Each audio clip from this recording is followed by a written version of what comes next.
joyi yo'q. Ering topganiga sabr qilib, qanoat qilib yashasang bo'lardi-yu. Qani menga aytchi, qaysi ayol ajrashib zo'r yashayotgan ekan? To'g'ri yashar, 1 yil yashar, 2 yil yashar, baribir qarigandan keyin er kerak bo'ladi.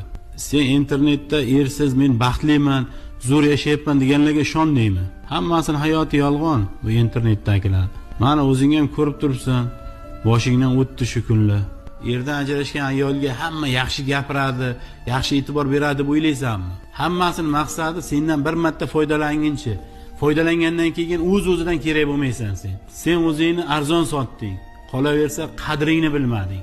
Sen nafaqat bu dunyoyingni, oxiratingni ham so'roq ostiga qo'yib qo'yding. Bitta odamning umrini ham o'g'ol qilding. Bu bola ham senga ishonib, yaxshi niyatlarda uylangan edi. Ozgina sabr qilsang, shu bolaga ham Xudo berardi yaxshi narsalarni. Dinimizda ham eng yomon narsa bilasanmi? Bitta oilaning buzilishi. Sen o'sha oilani o'zing